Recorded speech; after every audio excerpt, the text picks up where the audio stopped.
Final Fantasy has reinvented itself countless times, and that's part of its magic. From pixel sprites to photorealistic cinematics, Final Fantasy has always pushed boundaries. But somewhere along that evolution, a few of the experiences that defined the series seem to have quietly disappeared. This isn't about nostalgia or gatekeeping what Final Fantasy should be. It's about understanding why those older design ideas worked so well and what we might have lost as the series moved forward. So let's break it down. What's changed, what's been lost, and why it still matters.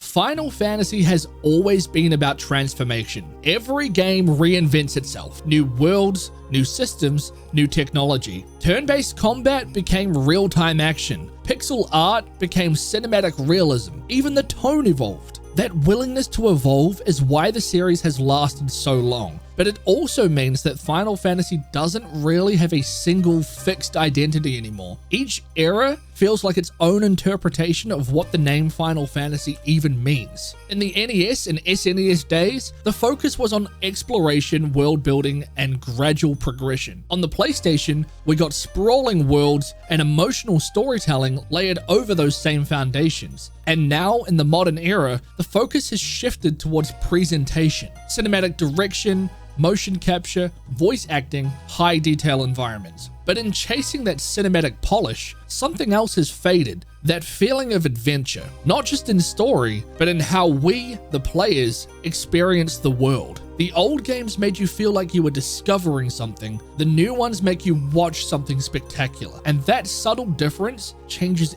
everything about the journey. One of the clearest differences between classic and modern Final Fantasy is the overworld, or rather the lack of it. In the older games, the overworld was your playground. You could see mountains, deserts, oceans, continents, all part of one connected map. Every inch of it big to be explored. You'd spot a little island off in the corner and wonder, what's there? Maybe a hidden dungeon, a secret summon, or a super overpowered weapon? Progression wasn't just about leveling up your characters, it was about unlocking the world itself. You'd start on foot, then get a canoe, then a ship, and finally, the airship. That incredible moment where you could lift off and see the entire planet below you. It was pure freedom. In modern entries, that sense of scale is gone. The worlds are gorgeous, dense, realistic, full of detail, but they're also fragmented. Instead of one cohesive world, you move between large zones or hub regions through fast travel menus. Functionally, it's efficient. Emotionally, it's hollow. You don't earn the world anymore. It's handed to you in segments, and that moment of wonder, of realizing there's still more out there waiting for you, doesn't really exist in the same way.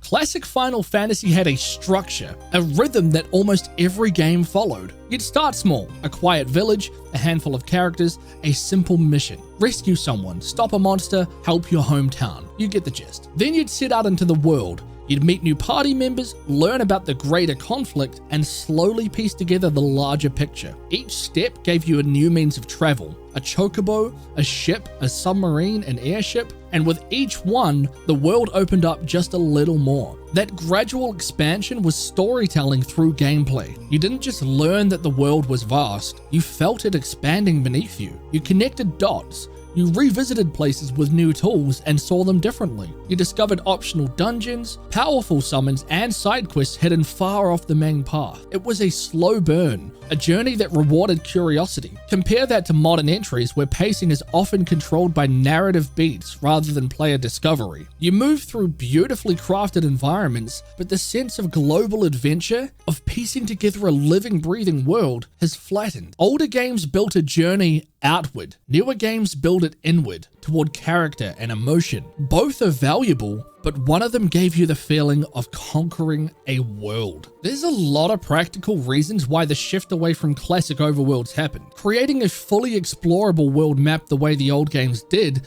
just doesn't scale the same way it used to. Back then, developers could build entire continents out of sprites and tiles, simple abstractions that represented the whole world. Today, every forest, town, and mountain has to be modeled, lit, and textured in 3D. The cost in time and resources is massive. Modern players also expect cinematic pacing, full voice acting, motion capture, and seamless transitions between gameplay and cutscenes. The design philosophy shifted from discovery to immersion. You're meant to feel like you're inside the world, not looking down on it. And that's not inherently bad, but it's a trade-off. The sense of seeing the entire planet and wondering what's over that next ridge got lost in favor of cinematic realism. But then you get a game like Clair Obscur Expedition 33, and it proves that it can still be done. Expedition 33 brings back the world map, but reimagines it for a modern audience. It's not just nostalgia, it's the same design philosophy the classic Final Fantasy games once had, updated for today's hardware. You travel through regions connected by a cohesive overworld that you unlock gradually. Each new ability, swimming, flying, expands your reach and lets you revisit earlier areas in new ways. It's exactly what older Final Fantasy games did so well, rewarding curiosity, giving exploration meaning, and letting the player earn freedom. Expedition 33 captures everything that the old Final Fantasies were built on, that rhythm of discovery, growth, and progression, but it presents it with modern visuals, voice acting,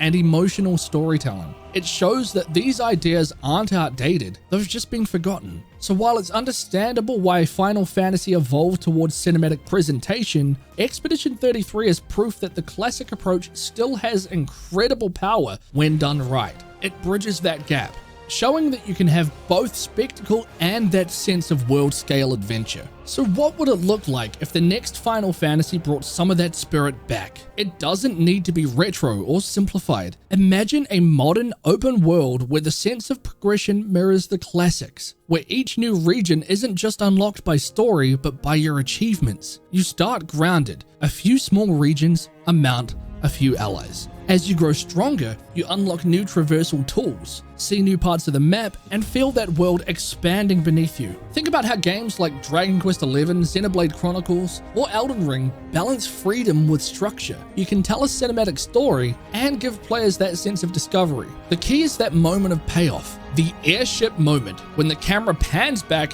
the music swells, and you realize this is your world now. That's what's been missing. Not mechanics, not nostalgia, but that emotional rhythm of earning the world.